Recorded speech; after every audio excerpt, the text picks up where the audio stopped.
I am Julius Hayes. I am 70 years old, and what I'm about to tell you is not a story of revenge, it's a story of reclamation. It all started at my dinner table in the home I built with my own two hands. My son-in-law Preston threw a heavy whiskey glass at my head because I told him he'd had enough to drink. As it shattered against the wall, he looked me in the eye and said the words that ignited the fire. "Servants must obey." He thought his victory was absolute. He thought my silence was weakness. He was wrong. My silence was the sharpening of a blade. The next morning he woke up expecting the world to be his for the taking. Instead, he saw a single perfectly legal document that made him scream a sound of pure, unadulterated panic. Before I tell you exactly what that document said, I'd love to know how far my story has traveled. Please let me know where you're listening from in the comments below. And if you've ever had to fight for the respect you deserve, please consider liking this video and subscribing for more. The silence in my dining room had a physical weight to it. It wasn't the peaceful quiet of a content home, but the suffocating stillness before a storm. The air felt thick, heavy with unspoken resentment and the expensive aroma of the Macallan 25-year-old whiskey that was disappearing far too quickly. I'd bought that bottle to celebrate the day my late wife Evelyn and I paid off the mortgage on this house. A house where every beam and every blueprint was a product of my own mind and labor. Now that legacy was being tainted by a man I never truly accepted as family. My son-in-law, Preston Thorne, loosened his designer silk tie, a calculated gesture of someone making himself at home. But he was never at home here. He was a foreign object, a discordant note in the symphony of my life. His eyes scanned the paintings on my walls, not with admiration, but with the cold appraisal of an auctioneer.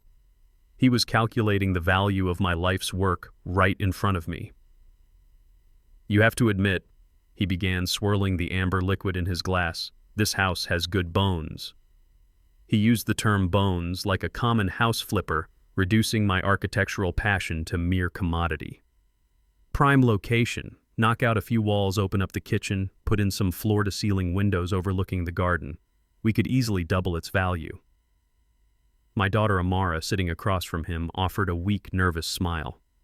"Preston, you know Dad prefers the classic design."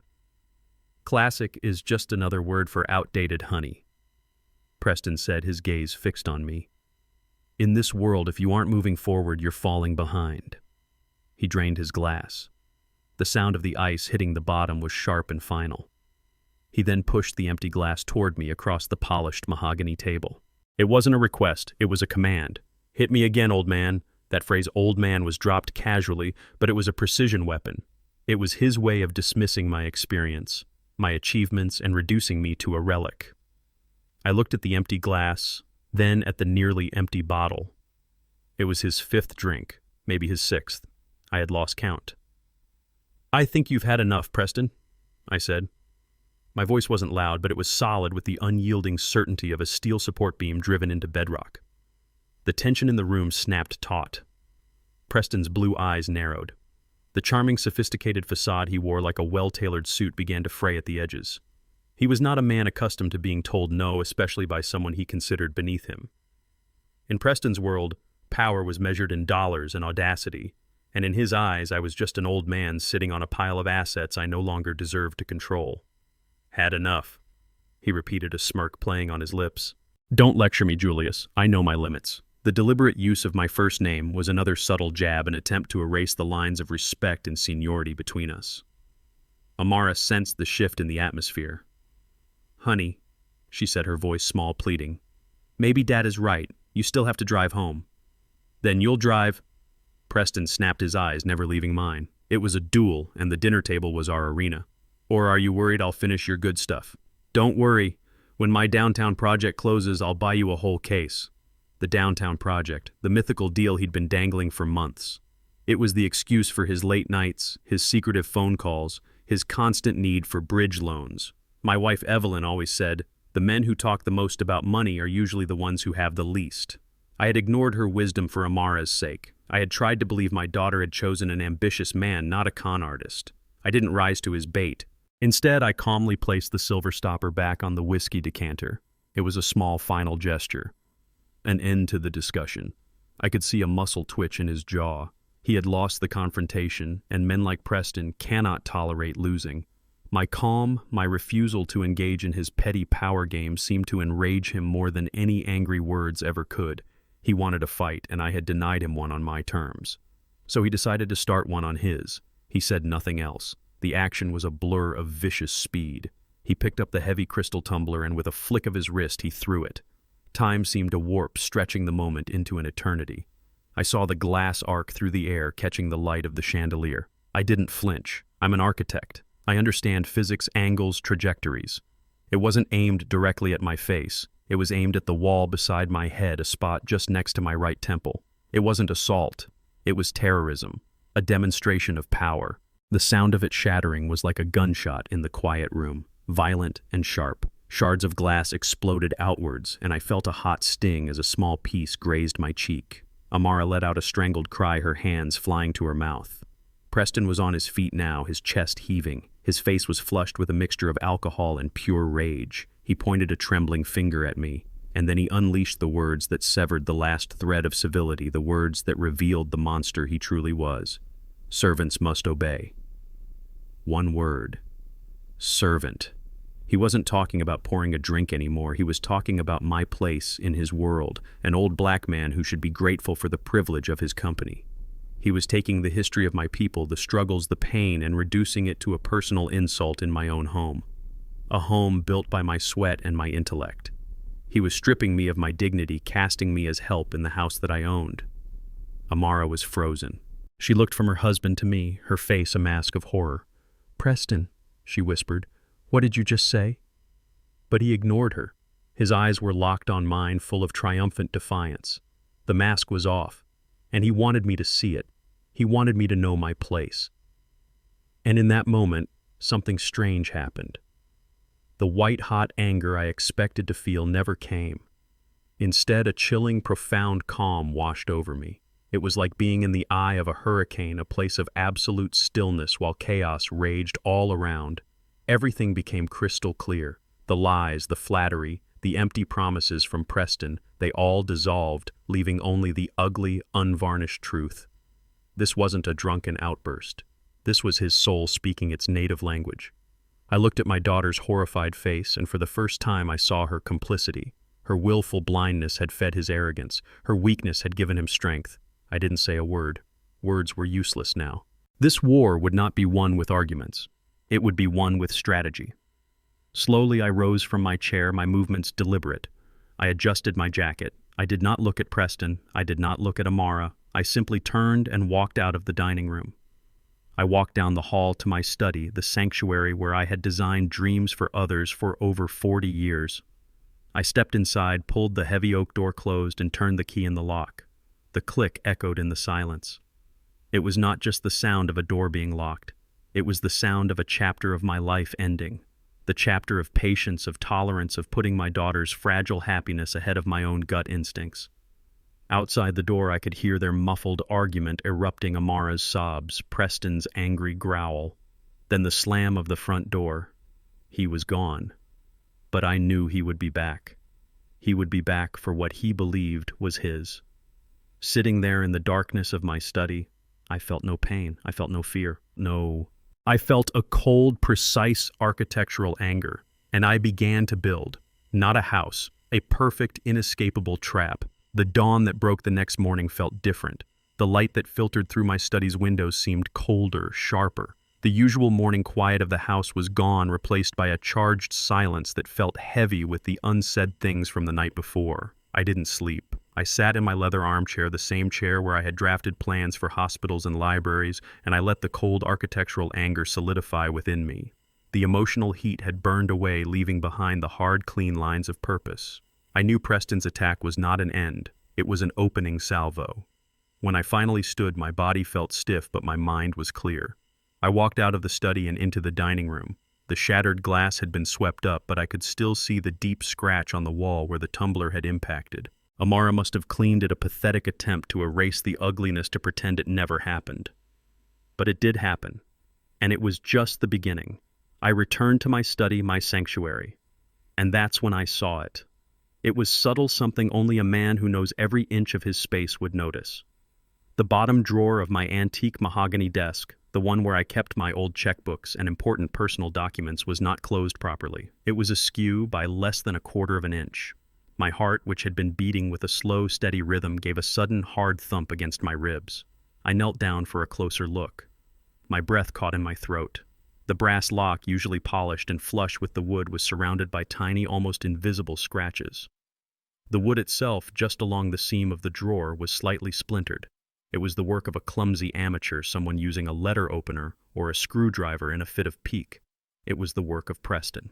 He had been in here after I locked myself in. He had tried to force the lock, failed, and then likely found the spare key I kept hidden in a hollowed-out book on the shelf, a detail only family would know.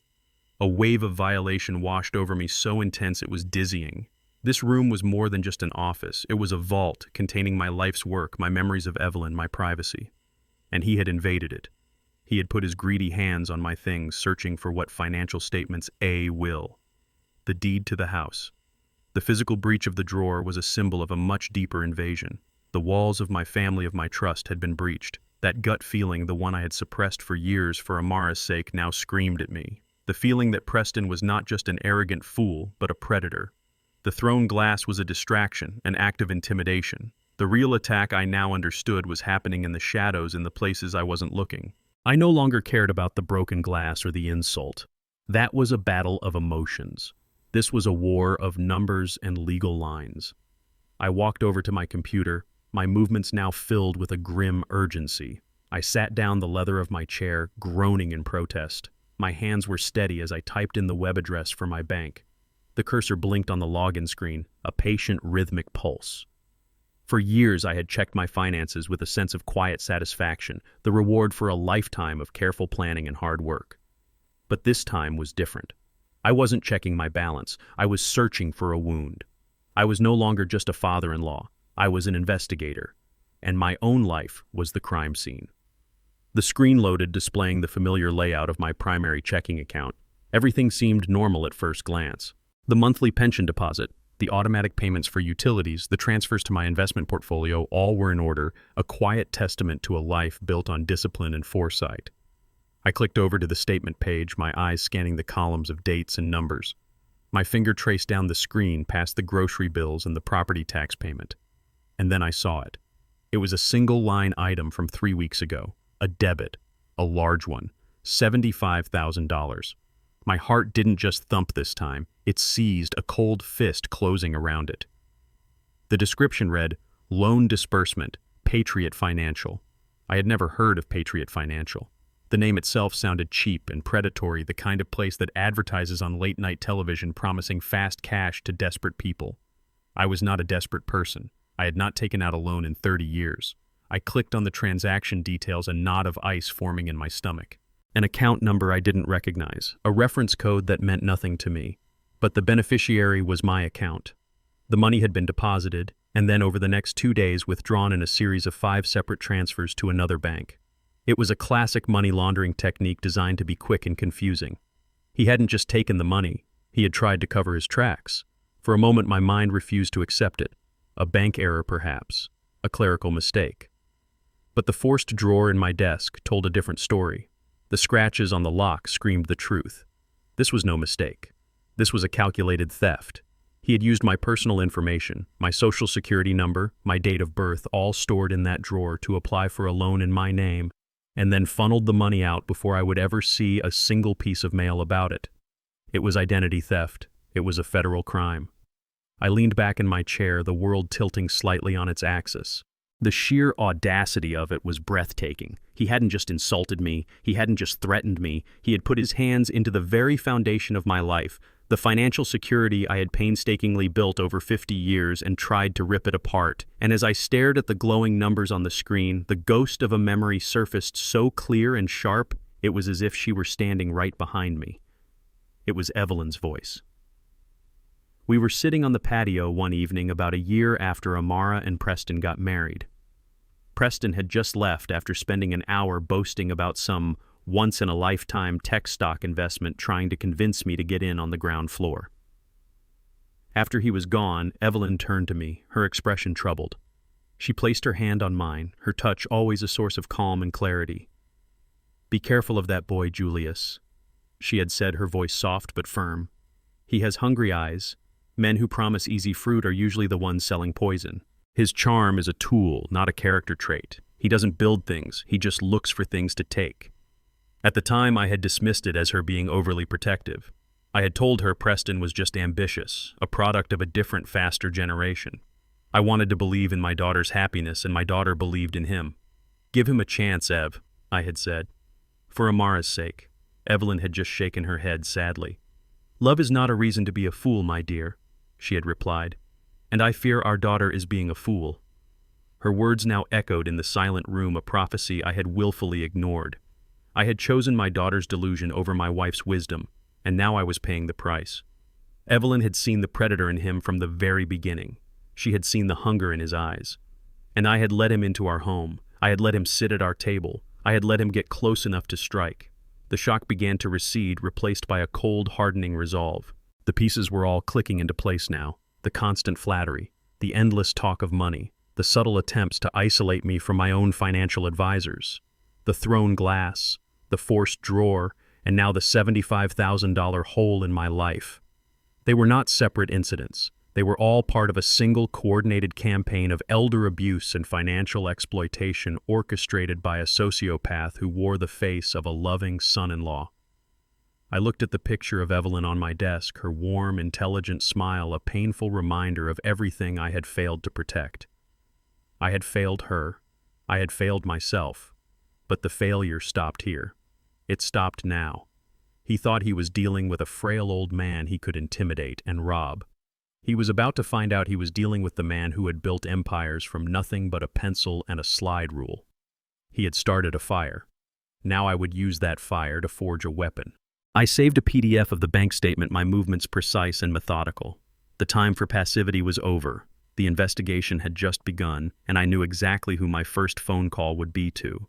It was time to find a warrior. My first instinct, a father's instinct, was to call Amara, to lay the evidence before her, to show her the digital wound bleeding out from my bank account, and to force her to see the man she married for who he truly was.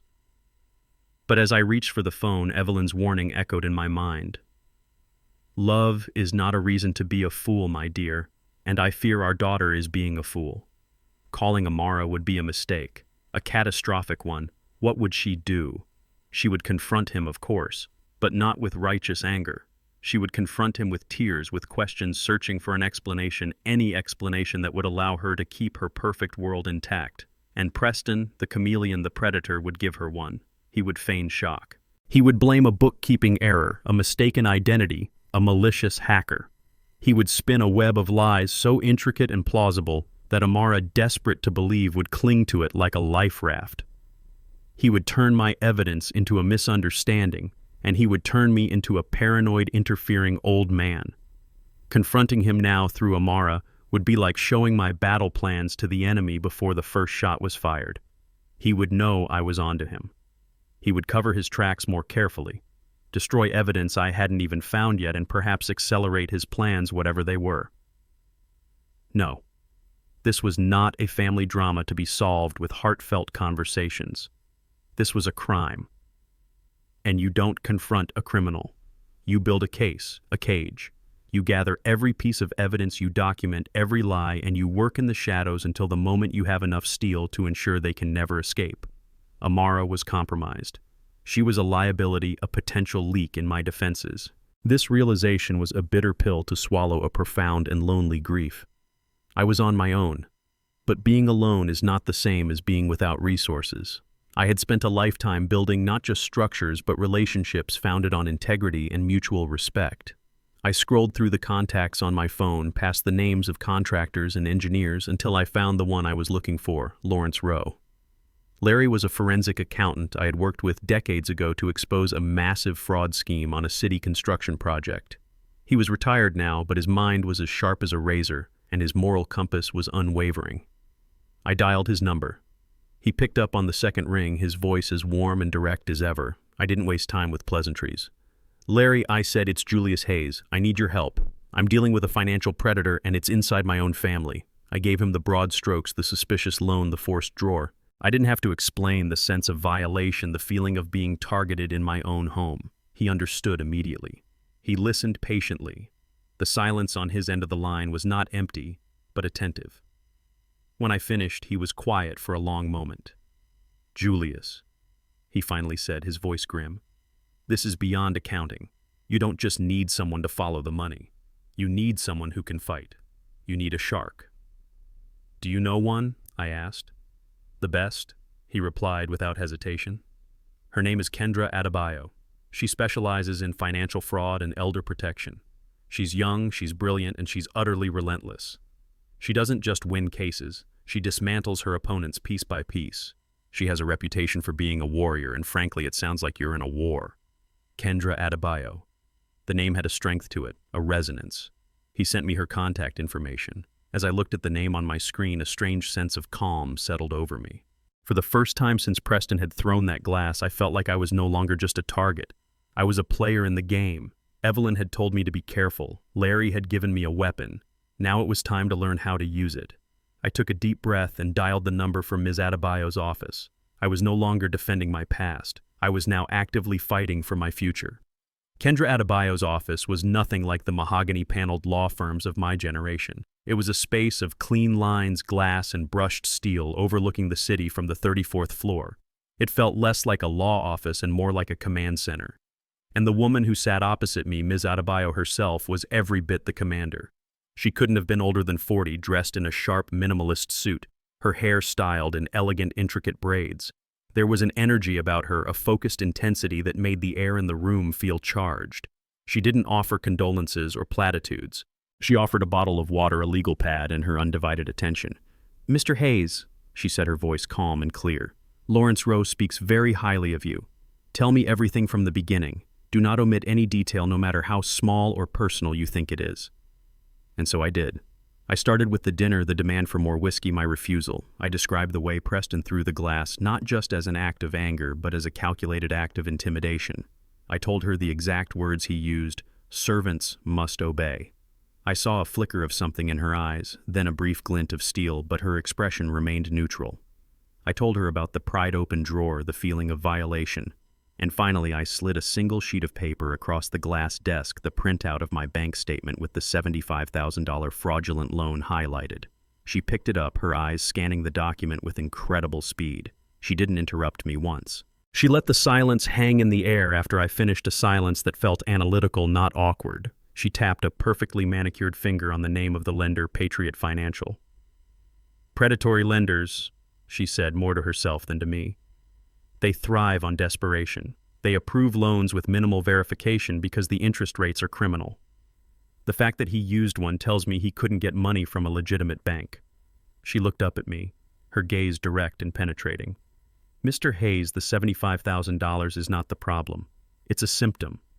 My guess is that it's a bandage on a much larger wound. The question we need to answer is, how badly is he bleeding?" Her clinical assessment was both terrifying and reassuring. She wasn't treating this as a family squabble. She was treating it as a case, a puzzle to be solved, a threat to be neutralized. "What do you need from me?" I asked. "Two things," she replied, leaning forward. "First, a retainer and your signature on this document, which gives my firm authorization to conduct a full financial investigation into Preston Thorne's affairs on your behalf. We will use legal, ethical channels to uncover his assets, his liabilities, and his credit history. Second, and this is the most important part, I need your absolute silence. You cannot speak to anyone about this. Not your friends, and especially not your daughter. Am I clear? Preston cannot know we are looking. We need the element of surprise." Her words were a command, not a suggestion. I signed the documents and transferred the retainer without hesitation. For the first time, I felt a sliver of power returning to me. I had an ally, a warrior. "Give me 48 hours, Mr. Hayes," she said as I stood to leave. "Don't call me. I will call you." The next 2 days were among the longest of my life. I existed in a state of suspended animation. I moved through my house like a ghost, the silence amplifying every doubt and fear. Every time the phone rang, my heart leaped into my throat. I avoided Amara's calls, texting her that I was feeling under the weather and needed to rest. It was a lie, but a necessary one. I was protecting her from a truth I suspected she was not strong enough to handle, and I was protecting my investigation from her love for a liar. The call came exactly 48 hours later, almost to the minute. I answered on the first ring. "Mr. Hayes, it's Kendra Adebayo. Do you have a moment to speak freely?" "I do," I said, my hand gripping the receiver tightly. "Good," she said. There was no preamble. "It's worse than we thought. Significantly worse." I sat down, bracing myself. "Tell me." "Preston Thorne is not just in debt, Mr. Hayes. He is financially insolvent. For all intents and purposes, he is bankrupt. My investigators have uncovered over $300,000 in high-interest credit card debt spread across a dozen cards. He has defaulted on 2 separate personal loans. But that's not the worst of it." I waited, my breath held tight in my chest. 2 years ago, she continued, her voice level and devoid of emotion, he liquidated his retirement account, the one he started when he worked at a legitimate investment firm, and lost almost all of it on a series of incredibly risky stock market bets. He's been chasing that loss ever since. The downtown project he talks about. It's a fantasy. He's not an investor, he's a gambler, a desperate one. The $75,000 loan he took out in your name wasn't for an investment. According to our sources, the bulk of it went to pay off a gambling debt to a private bookmaker. He's not just playing the market, Mr. Hayes, he's in deep with dangerous people. The room seemed to shrink around me. The truth was a physical weight pressing down on my chest, making it hard to breathe. This wasn't just a story of a greedy son-in-law. This was the story of a man in a frantic, terrifying freefall. The lies, the charm, the expensive suits, it was all a costume hiding the terrified, cornered animal underneath. And a cornered animal is the most dangerous kind. My problem wasn't a snake in the grass. It was a wolf at the door, and it was about to do anything it could to get inside. The $75,000 was not the end of his plan, it was just the beginning. I had thought that the knowledge of Preston's gambling debts was the bottom. I was wrong. There were deeper, darker levels to his depravity that I had yet to discover. 3 days after her initial report, Ms. Adebayo called me again. There was a new edge to her voice, a sharpness that immediately put me on high alert. "Julius," she said, dispensing with the usual formalities, "we have a problem. A significant time-sensitive problem. My team was running a check on property records and lien applications connected to your address. We found something." I gripped the phone, a cold dread seeping into my bones. "What is it?" "Preston has applied for a home equity conversion mortgage against your property. It's more commonly known as a reverse mortgage. The application is for the maximum allowable amount, $400,000. It's been pre-approved and is currently in the final underwriting stage. It could be funded at any moment." The term reverse mortgage was one I was familiar with. I had seen the commercials targeting seniors, promising them a way to access the cash tied up in their homes. A lifeline for some, but I also knew it was a tool ripe for fraud, a weapon perfectly designed to dispossess the elderly of their single greatest asset. It was a way to let a wolf into the henhouse through the front door. Ms. Adebayo explained it in stark, brutal terms. "He's not just trying to take out a loan in your name, Julius. He's trying to sell your house out from under you piece by piece without you ever knowing. With a reverse mortgage, the bank gives him cash payments, and in return, the bank takes ownership of your home's equity. The loan doesn't have to be paid back until you either sell the house or you pass away. At that point, the bank takes the house. If this is approved, he could bleed your home dry, leaving nothing for you, nothing for your daughter, nothing but a debt to a financial institution." I sank into my armchair, the phone feeling impossibly heavy in my hand. The $75,000 loan was a punch to the gut. This was a stab in the heart. My home. The house I had designed on this very desk, the house where I had raised Amara, the house where every corner held a memory of Evelyn. It wasn't just brick and mortar to me. It was a living testament to my life, my love, my work. And he was trying to turn it into cash to pay off a bookie. The scale of his greed was monstrous. He didn't just want my money, he wanted my life. He wanted to erase me. "How is that possible?" I finally managed to ask, my voice a hoarse whisper. "It would require my signature, my consent." "It would," Ms. Adebayo said, and I could hear the grim finality in her tone. "The application file contains a fully executed, notarized, limited power of attorney document. It gives Preston Thorne the specific authority to enter into financial agreements related to this property on your behalf. It is for all legal purposes a golden key to your front door. It bears what appears to be your signature." I didn't respond. I couldn't. My mind was reeling, trying to grasp the enormity of this new betrayal. A power of attorney. I had never signed such a document. I was a meticulous man. I read everything. I would never grant that kind of power to anyone, least of all to a man I fundamentally distrusted. And then a memory cold and sharp pierced through the fog of my shock. It was a few months ago. Amara had rushed into my study, her face flushed, a sheaf of papers in her hand.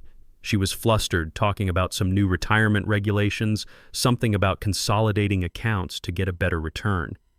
She said Preston's financial guy had prepared the paperwork, that it was urgent, that a courier was waiting outside. "It's just standard procedure, Dad," she had said, her voice rushed. "It just allows Preston to speak to the fund manager for you. It will make things so much easier." She had spread the papers on my desk, a blizzard of fine print and legal jargon. She pointed to a dozen places marked with bright yellow "Sign Here" stickers. "I've already read through it, Dad. It's all fine." I had hesitated. Evelyn's voice had whispered a warning in the back of my mind. But I saw the impatience in my daughter's eyes, her eagerness to please her husband. I didn't want to be the difficult old man, the obstacle to their plans. I wanted her to see me as a help, not a hindrance. And so, against my better judgment, I had trusted her. I had trusted my own daughter. I picked up my pen and signed where she pointed, my signature flowing across pages I hadn't read. That signature was a death warrant for my financial life, and my daughter had delivered it. The betrayal was so profound it left me breathless. Preston was the architect of this scheme, but Amara was the tool. Whether she was a willing accomplice blinded by greed or a naive fool blinded by love, the result was the same. She had held the door open for the wolf. "Julius, are you still there?" Ms. Adebayo's voice cut through my thoughts. "Yes," I said, the word tasting like ash in my mouth. "I'm here." He didn't forge it. I signed it. My daughter, she brought me the papers. There was a pause on the other end of the line, a pause filled with a professional, practiced empathy. "I see," she said softly. "Julius, this changes things. This is no longer just about stopping a thief. We are now dealing with a conspiracy, and we have to assume your daughter is a hostile party." The word hostile struck me with the force of a physical blow. My daughter, my only child. A hostile party. The war had just come home. After I hung up the phone with Ms. Adebayo, I did not move for a very long time. I simply sat in my study, the receiver still cool against my palm, and let her final words echo in the silence. Hostile party. The legal term was so cold, so sterile, a clinical description for a wound so deep it felt bottomless. My daughter, my Amara, a hostile party. Preston's crimes were a shock to my system, a violent intrusion. But this was a failure in my own DNA, a betrayal from within. My mind, an architect's mind that works in structures and sequences, began to replay the memory of that day. Not as a fond recollection, but as a forensic investigation. I saw Amara bustling into my study, a stack of papers in her arms. I remembered the scent of her perfume, the bright, almost frantic energy she carried with her. She was wearing a new dress, one I hadn't seen before, and carrying a handbag that looked suspiciously expensive. At the time, I had registered these details with a distant fatherly pride. Now they looked like props in a well-rehearsed play. "Dad, I'm so sorry to rush you." Her voice played back in my head, every inflection now loaded with a sinister meaning. "Preston's finance guy is a genius. He's found a way to streamline everything, but the paperwork has to be filed by 5 p.m. The courier is literally waiting in his car." The courier. A brilliant touch. It created a sense of urgency, a pressure that discouraged questions and careful reading. It made me feel that my slowness, my natural caution, was an inconvenience. She had spread the documents on my desk, a cascade of white, and the yellow tabs. My God, the yellow tabs. They were like little beacons of deceit strategically placed to guide my signature along a path of ruin. "I've read it all, Dad. It's just boring legal stuff," she had insisted, tapping her foot with theatrical impatience. "It's just to give Preston permission to talk to the retirement fund people. It just makes it all easier." Easier. What a simple, seductive word. At my age, the promise of easier is a powerful lure. I had looked at her, my daughter, the little girl I had taught to ride a bike and helped with her algebra homework. I saw the woman she had become, so confident and worldly, and a part of me felt a pang of guilt, a fear that I was becoming the cautious old man who stood in the way of progress. And so I trusted her. I trusted her because she was my child. It is the most fundamental trust in the world, the one that is supposed to be unbreakable. I picked up my pen. I signed every yellow tab she pointed to. As I sat there replaying that scene, a cold and terrible question began to form in my mind. The question was not if she betrayed me, but how. Was she a fool, or was she a felon? Was she a naive pawn in Preston's game, so blinded by his lies and the lifestyle he promised that she truly believed the documents were harmless? Did she simply refuse to see the truth because seeing it would shatter the fragile illusion of her perfect life? That was one possibility, a tragedy of weakness and willful ignorance. Or was it something far more monstrous? The second possibility was that she knew. She knew on some level what that power of attorney meant. She knew she was handing her husband a weapon to use against her own father. Perhaps she didn't know the full extent of his debts or the desperation driving him, but she knew it was a betrayal. She had looked at the life Preston offered, the clothes, the cars, the status, and she had looked at her father's life savings, and she had made a choice. She had weighed her father's security against her own comfort, and her father had lost. Which was worse, to have a daughter who was a fool or a daughter who was a monster? I wrestled with the question, my heart aching with a pain that felt physical. A fool could perhaps be forgiven, educated, rescued from her own ignorance. But a monster had to be cut out, excised like a cancer before it could consume everything. Preston's betrayal, I realized, was simple. He was a predator, a shark. A shark does what a shark is designed to do. It senses blood in the water and it attacks. His actions were driven by a primal, amoral greed. It was ugly, but it was understandable in its own brutish way. Amara's betrayal was infinitely more complex and 1,000 times more painful. It was not a shark bite. It was a slow-acting poison, administered with a smile and a kiss on the cheek.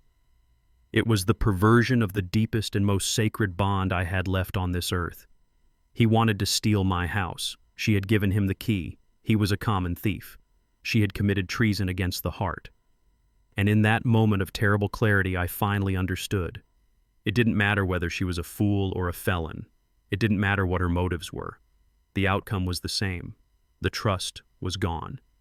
The foundation of my world wasn't the concrete I had poured beneath this house. It was the unwavering belief that my own child would never knowingly harm me. And she had taken a sledgehammer to that foundation. The grief that washed over me was immense, a tidal wave of sorrow. But beneath the grief, something else was beginning to form. Something hard and cold and resolute. The fight with Preston was about money, about assets. The fight was now about something more. It was about justice. It was about facing a truth so ugly it could break a man. I would not let it break me. I would not be a victim in my own story. I had lost my daughter. But I would be damned if I was going to lose myself. The war had a new front, and the stakes were now infinitely higher. My first instinct, once the initial shock subsided, was the instinct of a man whose house is on fire: put it out. Stop the damage. Cut off the source of the threat. "We have to stop it, Ms. Adebayo," I said, my voice low and urgent. "We have to call the bank, tell them it's fraud, cancel the application immediately, before he gets his hands on a single penny." On the other end of the line, there was a pause. It wasn't a pause of agreement. It was the patient pause of a master chess player considering a novice's impulsive move. "I understand the instinct, Julius," she said, her tone steadying me. "It's a logical, defensive reaction, and it is the absolute worst thing we could possibly do right now." Worst.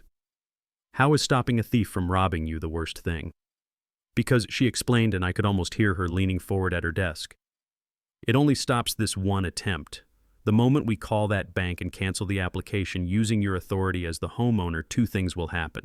First, the bank will notify Preston that the application has been terminated at the owner's request. And just like that, our single greatest advantage, the element of surprise, is gone. He will know that you know. She let that sink in before continuing. And what does a cornered, desperate animal do when it knows it's been discovered? It doesn't give up. It gets more reckless. He will panic. He will shred documents, wipe hard drives, and hide whatever assets he has left. He will immediately pivot to a new plan. and his next plan will be faster, messier, and potentially much more dangerous. He could try to sell the house through other means. He could get Amara to petition a court to have you declared mentally incompetent, claiming your cancellation of the loan is proof of your failing faculties. He would twist your self-defense into an act of senility. We would be on the back foot reacting to his moves, trying to put out a dozen small fires at once. Right now, Julius, he is arrogant. He thinks he's winning. He thinks you are a frail, oblivious old man. That makes him predictable. That makes him vulnerable. We cannot afford to wake him up from that dream just yet. Her logic was flawless, a perfectly constructed argument that left no room for doubt. She was right. I had been thinking about stopping the robbery. She was thinking about capturing the robber. So what do we do? I asked, the feeling of helplessness returning. We just let him do it. We let him steal my home. No, she said. And for the first time I heard a note of pure predatory aggression in her voice. We don't let him do anything. We let him think he's doing it. We let the application proceed. We let the bank approve the loan. We let them deposit $400,000 into an account that he controls. We let him believe for a few glorious moments that he has won, that he has outsmarted the old man. I was speechless. Let him get the money. That's madness. It's not madness, Julius. It's strategy. She countered, her voice sharp and certain. Right now, what he has committed is attempted fraud. It's a serious crime, but it can get messy in court. His lawyers could argue he was acting on your verbal instructions that Amara can testify to your consent. It becomes a complicated family dispute. But the moment he physically transfers that money from the loan account into his own personal account, the crime transforms. It becomes indisputable, undeniable, federally prosecutable wire fraud. He will be taking the final step, the one from which there is no return. He will be walking into a trap of his own making. The attempt is the crime, but the act is the evidence. The act is the conviction. A slow understanding dawned on me, pushing aside the fear and replacing it with a cold, clear sense of purpose. I was an architect. I spent my life designing structures, understanding that every piece had a purpose, that the foundation had to be perfect for the trap to hold. Kendra Adebayo was not just a lawyer. She was an architect of justice. And she was proposing a design of beautiful, brutal simplicity. We don't play defense, Julius, she said, her voice dropping to a conspiratorial whisper. Defense is a losing game against a man with nothing left to lose. We build a cage. A perfect, inescapable, legally ironclad cage, and then we stand back and we let the animal, fat and happy with its prize, walk right into it. And when that door slams shut, it will never open again. The grief for my daughter was still there, a heavy stone in my chest. But now it was surrounded by something else. A foundation, a blueprint, a plan. All right, Ms. Adebayo, I said, my own voice sounding stronger, steadier. Let's build a cage. With the decision made, my life transformed. I was no longer a victim waiting for the next blow to fall. I became a silent partner in a meticulously planned military operation. My home, once a place of comfort and memory, became my headquarters. My study, once a place of creative design, became a war room. Every phone call with Ms. Adebayo was a strategy session. Every document I signed was a move on the chessboard. The grief for my daughter did not vanish, but I compartmentalized it. I packed it away in a locked room in my heart to be dealt with later. For now, there was only the mission. Our first move was to build a fortress. We need to protect the assets, Ms. Adebayo stated, her voice crisp and efficient. Before we can set the trap, we must ensure the prize is unreachable. She proposed the creation of an irrevocable living trust. She explained the concept to me with the precision of a master architect. Unlike a regular revocable trust that I could change at will, an irrevocable trust was a legal fortress. Once I placed my assets inside it, they would no longer legally belong to me, Julius Hayes. They would belong to the trust itself. They would be beyond the reach of creditors' lawsuits and, most importantly, beyond the reach of anyone holding a fraudulent power of attorney. We named it the Evelyn Hayes Legacy Trust. The name itself was a declaration of purpose. This was not about my survival. It was about protecting the life that my wife and I had built together. It was about honoring her memory by refusing to let a parasite like Preston devour it. The process was a quiet storm of paperwork. Ms. Adebayo's paralegals worked with silent efficiency. I spent days signing documents, meeting with notaries, and providing records. Each signature felt like laying another stone in the wall of my fortress. The most significant transfer, of course, was the house itself. I signed the deed over to the trust. It was a strange, almost out-of-body experience to legally relinquish ownership of my own home. But I felt no fear. This was not a loss. It was a strategic repositioning. The house was safer now than it had been in years. Preston could no longer touch it. He could get his fraudulent loan approved 100 times, but the asset he was borrowing against was a ghost. It no longer belonged to me. It belonged to Evelyn's legacy. My investment portfolios, my savings, my art collection, everything of value followed the house into the impregnable vault of the trust. I was now on paper a man of very modest means. With the fortress built, it was time to arm the trap. This was Ms. Adebayo's masterstroke. She prepared 2 comprehensive complaints. One was filed with the Federal Bureau of Investigation detailing the identity theft and the fraudulent $75,000 loan. The second was filed with the Securities and Exchange Commission outlining the fraudulent power of attorney and the attempt to secure the reverse mortgage. These were not mere police reports. They were detailed legal documents complete with bank statements, expert analysis, and a clear timeline of the criminal conspiracy. But here was the brilliant part: she filed them with a specific request. She requested that the investigations remain dormant, inactive.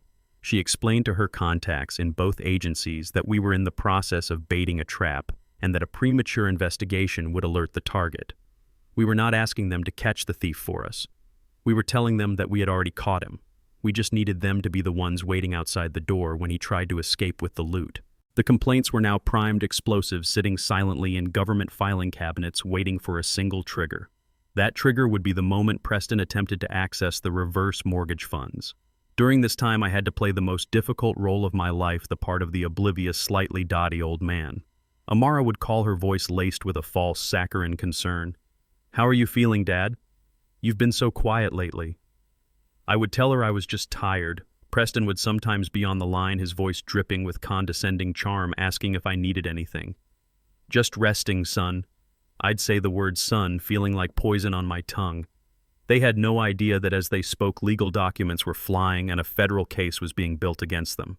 I lived a double life, my calm exterior hiding the furious, methodical work being done in the shadows. Each day was a performance. Each conversation was a test of my resolve. But I never wavered. I was no longer just Julius Hayes, the retired architect. I was the guardian of Evelyn's legacy, and the cage was almost complete. All that was missing was the bait and the wolf. The 2 weeks that followed were an exercise in supreme, agonizing self-control. Under the manufactured pretext of a sudden plumbing disaster at their apartment, Preston and Amara had moved into my guest suite. My home was no longer my own. It was occupied territory. Preston prowled through the rooms not as a guest, but as a conqueror surveying his new domain. He would stand in the living room, hands on his hips, and talk loudly to Amara about his plans. "We'll knock out this wall here," he'd declare, gesturing towards the wall separating the dining room from the kitchen. "Create a modern, open-concept space. People want to entertain." He spoke as if I weren't even in the room, a piece of old furniture that came with the house. I played my part. I was the quiet, slightly confused old man. I would nod vaguely at his pronouncements, make non-committal sounds, and retreat to my study. I had to let him believe he was in complete control. I had to feed his colossal ego, let it swell until it was big enough to block out any shadow of doubt. He treated my home like a hotel and me like the staff. He would leave his shoes in the middle of the hallway, toss his coat over my favorite armchair, and help himself to my best liquor without asking. Each act was a small assertion of dominance, a way of marking his territory, and with every transgression I felt the springs of the trap coiling tighter. The moment he had been waiting for, the moment we had been waiting for, arrived on a Tuesday evening. I was in my armchair, pretending to read a book on architectural history, watching him from over the top of my spectacles. He was slouched on my sofa, his feet propped up on the antique coffee table Evelyn had loved so much, scrolling lazily on his laptop. The soft ping of an incoming email was barely audible, but his reaction was not. His eyes, which had been half closed with boredom, snapped wide open. He sat up straight, pulling the laptop closer. I saw his gaze dart across the screen, reading and then rereading. A slow, smug grin spread across his face. It was the grin of a wolf that has just cornered a lamb. He let out a low, triumphant chuckle, a sound that made the hairs on my arm stand on end. "What is it, honey?" Amara asked from the kitchen. "Nothing, baby," he called back, his voice thick with unearned victory. Absolutely nothing is wrong. In fact, everything is finally perfectly right. He closed the laptop with a decisive snap and looked directly at me. His eyes were gleaming. Julius, he said, the name rolling off his tongue with a newfound layer of condescending pity. I think you'll be pleased to know that the family's financial future is looking very, very bright. Big things are happening. He stood up and stretched a theatrical gesture of a man releasing a great burden. You know this house has potential, he said, looking around as if seeing it for the first time. But it's stuck in the past. We're going to have to make some changes. Bring it into the 21st century. Don't you worry your head about it. I'll handle everything. He walked over to my liquor cabinet, the one he had been raiding for weeks, and this time he didn't take the everyday whiskey. He reached for the very best bottle, a single malt scotch I had been saving for a special occasion. He poured a generous amount into a crystal glass, the clink of the bottle against the rim echoing his arrogance. He didn't offer me any. He held the glass up, not to Amara, but to me. A toast, he announced, his voice booming in the quiet room. He took a slow, deliberate sip, savoring the taste of his victory. To the future, he said, his smile widening, and to new beginnings. I simply nodded my face, a mask of mild interest. I watched him, this strutting peacock, so proud of a victory on a battlefield I had designed in a war he didn't even know he was fighting. He thought he was drinking to his future. In reality, he was drinking to his own demise. He and Amara went to bed early that night, Preston humming a cheerful tune as he walked down the hall. I stayed in my armchair long after the house fell silent, the only light coming from the small lamp beside me.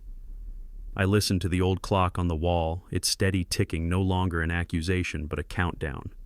He was asleep in my house, dreaming his greedy dreams, confident that he was the king of my castle. He had no idea he was just a rat in a cage. The sun would rise in a few hours, and then he would scream. I imagine he woke up the next morning feeling like a king. He would have slept late, the deep, untroubled sleep of a man who believes he has just secured his destiny.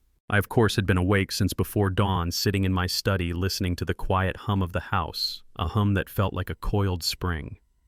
I imagine he made himself coffee in my kitchen, using my machine, my mugs, without a second thought, and carried it not to the breakfast nook, but to the guest suite, to his laptop, to his throne. He would have settled into the chair, the silk of his designer robe whispering against the leather. He would have taken a slow, satisfying sip of coffee, a small smile playing on his lips. This was the moment, the culmination of all his planning, his charm, his manipulations. The morning he would finally be free, free from his debts, free from his failures, free from the suffocating pretense of being a man of means when he was in fact a hollow shell. He would have opened his laptop with a casual flick of the wrist. The screen would have illuminated his face, casting a pale blue light on his features, a face flush with anticipation. He would have navigated to the bank's portal, his fingers moving with a practiced, arrogant speed. He would type in his username and password, perhaps even humming that same cheerful tune from the night before.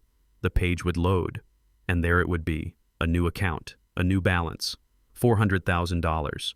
For a moment, he would have just stared at it, letting the sheer beauty of the number wash over him. All those zeros.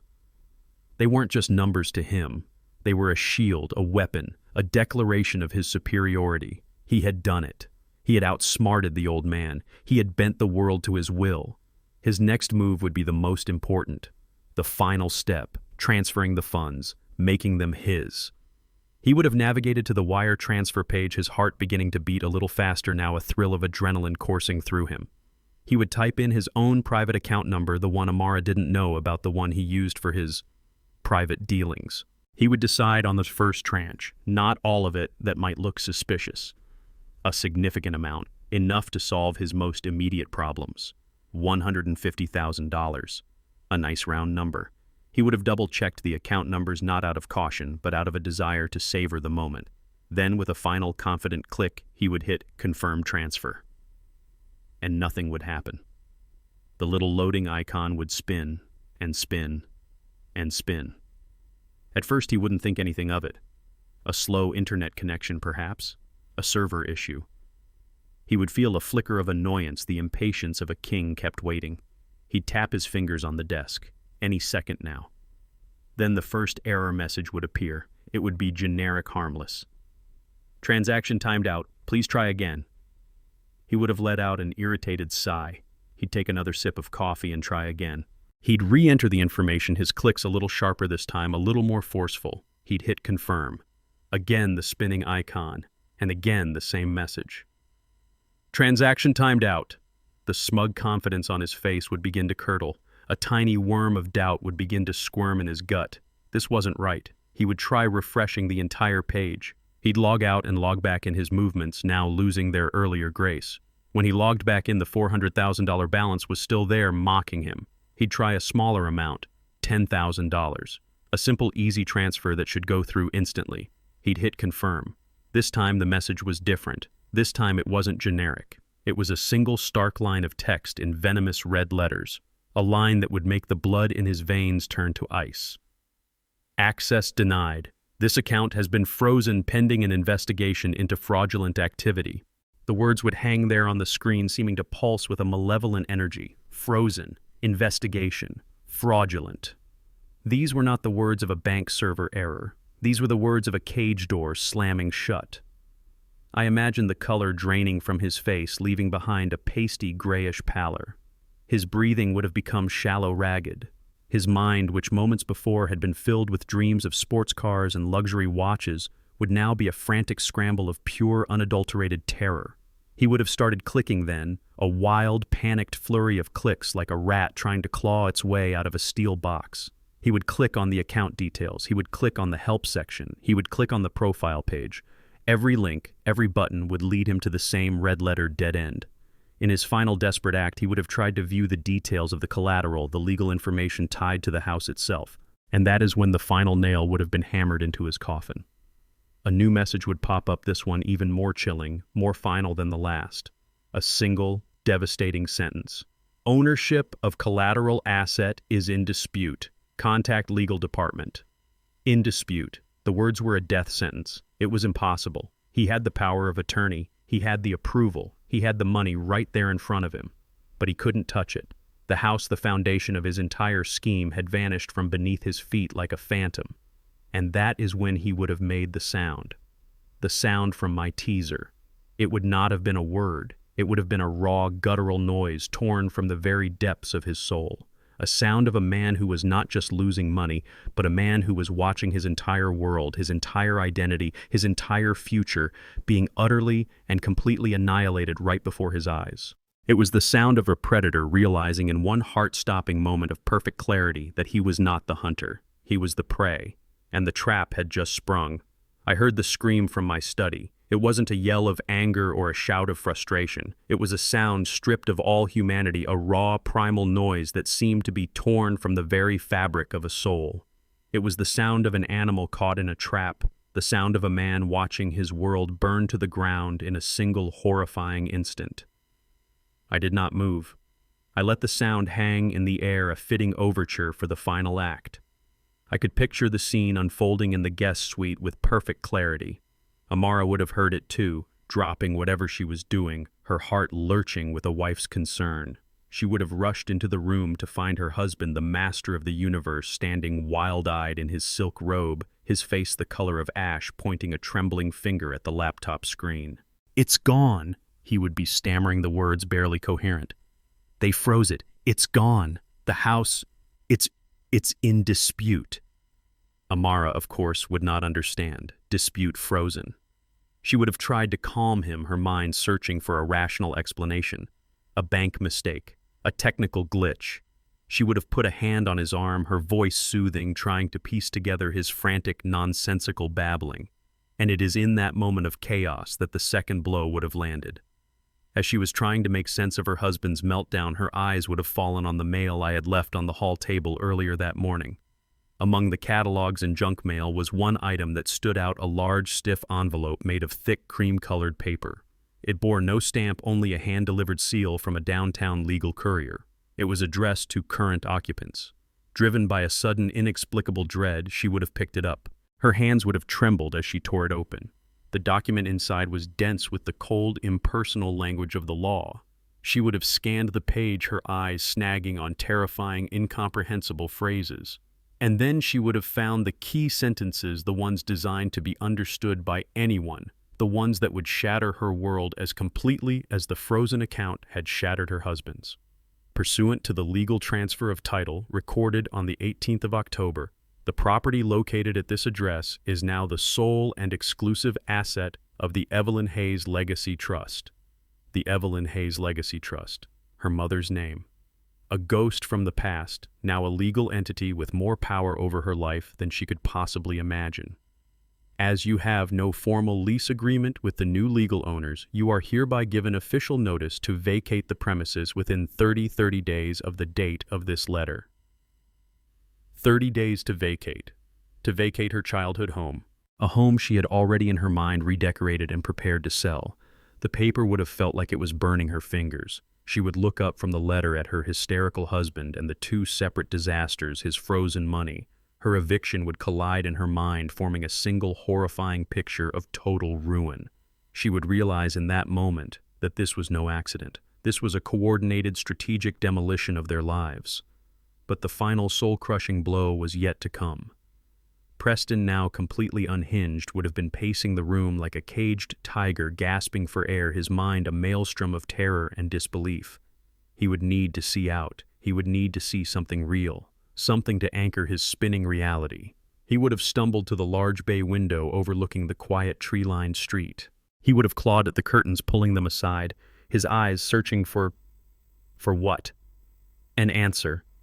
An escape. Instead, he would have found his executioners. Parked directly across the street was not a police car with flashing lights. It was something far more terrifying in its subtlety. A black government-issue sedan with tinted windows, the kind that blends in everywhere and belongs nowhere. Two men in dark conservative suits stood on the sidewalk beside it. They were not looking at the house. They were simply present, waiting. Their stillness was more menacing than any weapon. One of them was speaking quietly into his wrist. They were federal agents. FBI, SEC. It didn't matter. They were the men who came when the game was well and truly over. That is when Preston would have finally truly understood. It wasn't just a bank error. It wasn't just a legal challenge. It was everything all at once. The frozen account, the ownership dispute, the eviction notice. The men in suits. It was a comprehensive multi-front attack, an ambush, a perfect inescapable trap. The fight would have drained out of him, replaced by a crushing absolute defeat. The arrogant swagger, the confident charm, the cruel condescension, it all would have evaporated, leaving behind nothing but a terrified, pathetic shell of a man. His knees would have buckled. He would have slid down the wall, sinking to the floor, his head in his hands, no longer screaming but making a low, wounded, whimpering sound. Amara would be standing frozen in the middle of the room, the eviction notice clutched in her hand, her mind unable to process the sheer speed and totality of their destruction. A tableau of absolute ruin. And it was into that perfect silence of despair that a new sound would emerge. The quiet, deliberate click of my study door opening down the hall. I stepped out, Ms. Adebayo at my side. We walked down the hallway, our footsteps measured and calm. We stopped at the doorway of the guest suite and looked in at the wreckage. Preston, a crumpled heap on the floor. Amara, a statue of disbelief. I looked at my daughter, her face a canvas of horror and confusion. Then I looked at the man she had chosen, the man who had brought this ruin upon us all. My voice, when I finally spoke, was not angry. It was not triumphant. It was simply the voice of a man stating a fact, the voice of an architect observing a structure that had performed exactly as designed.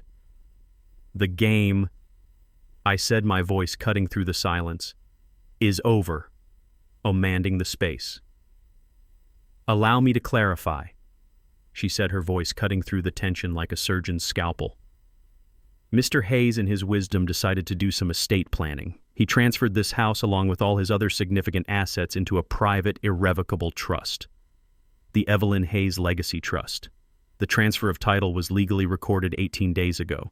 The house you used as collateral for your loan officially stopped being your father-in-law's property before the bank even approved your application. Preston stared at her, his mouth hanging open, his mind visibly struggling to process the information. But the power of attorney, I had his signature. A power of attorney is a powerful document, Mr. Thorne, Ms. Adebayo continued, her tone dangerously calm. It gives you the power to act on behalf of another person, but it does not give you the power to sell something that person no longer possesses. You secured a loan against a phantom asset. The bank will spend the next year trying to untangle that legal mess, but that I'm afraid is the least of your problems." She paused, letting the weight of her words settle. "You see, the real trap wasn't the trust. The trust was just the cage. The trap was the money itself. We let the loan get approved. We let the bank deposit $400,000 into your account. We needed you to take that final irrevocable step." She looked at him, her eyes devoid of any pity. "The moment you attempted to wire that money into your personal account this morning, you crossed a line. You moved from attempted fraud to a completed act of federal wire fraud. That single click was the trigger. It automatically activated 2 dormant complaints we filed with the FBI and the SEC weeks ago. Those men you see outside, they aren't here to ask questions, Mr. Thorne. They are here to execute a warrant for your arrest." And there it was, the O moment, the horrifying, beautiful clarity of the design. I watched the realization dawn on Preston's face, the final pieces of the puzzle locking into place in his mind. He finally understood. His cleverness, his manipulations, the way he had fooled my daughter, the way he had rushed my signature, none of it was his victory. It was all rope. Rope that I had patiently, quietly allowed him to wrap around his own neck. He thought he was the player. He was just a pawn in a game he never even knew was being played. He had been so focused on stealing the cheese, he never stopped to look at the architecture of the mousetrap. As the full weight of the situation crushed Preston into a whimpering heap, Amara's terrified gaze finally tore away from him and found me. The denial, the shock, it all collapsed into raw, desperate pleading. "Dad, please," she sobbed, taking a step towards me, her hands outstretched. "Please don't do this. He made a mistake. He was desperate. You can't let them take him. Call it off. Please, Dad, we can fix this." I didn't move.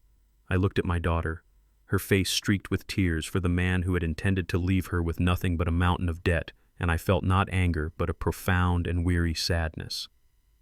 "There is nothing to fix, Amara," I said, my voice gentle but unyielding. "The time for fixing things is over.